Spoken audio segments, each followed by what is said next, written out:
आलसी मत बने।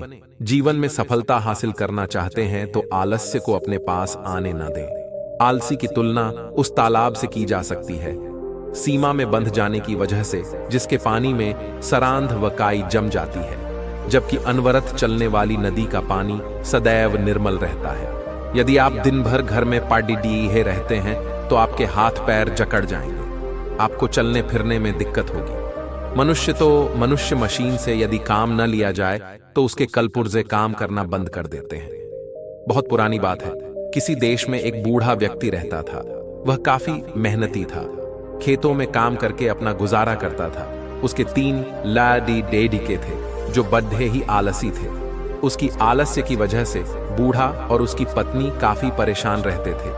दोनों अपने लड़कों को समझने की कोशिश करते, लेकिन तीनों अपने आलसीपन से बाज नहीं आए। एक दिन बूढ़ा किसान चल बसा। बुढ़िया ने अपने बेटों को खेत पर जाने के लिए कहा, लेकिन वे गए नहीं। जब तक अनाज था बुढ़िया ने उनको बना बना कर खिलाया। आखिर में एक दिन घर का सारा अनाज खत्म हो गया।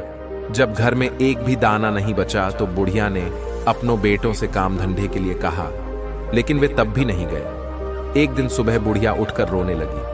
मां को रोते देखकर उसके बेटों ने पूछा तो मां ने बताया, सपने में तुम्हारे पिता आए थे। उन्होंने बताया कि यदि तुम लोग खेत में से गरहा हुआ धन निकल कर ले आओ तो हमारी गरीबी दूर हो सकती है। तो इसमें रोने की बात क्या है? लड्डकों ने पूछा। बुढ़िया बोलो, मैं तो यह सोचकर रो रही हूं कि अब खेत खोद कर कौन धन निकल कर लाएगा।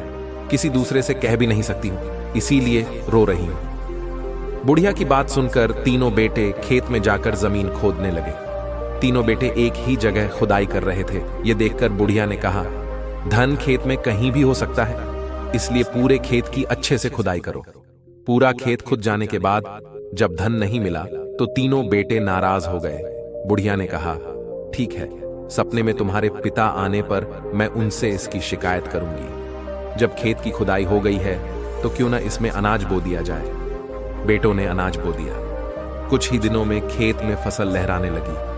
फसल काटने का वक्त आया तो एक दिन बुढ़िया फिर रोने लगी। बेटों ने पूछा, अब क्या हुआ? तेरे पिता सपने में आए थे, कहने लगे फसल को काटकर बाजार में बेच कर आओ, तब उन्हें धन के बारे में बताएंगे।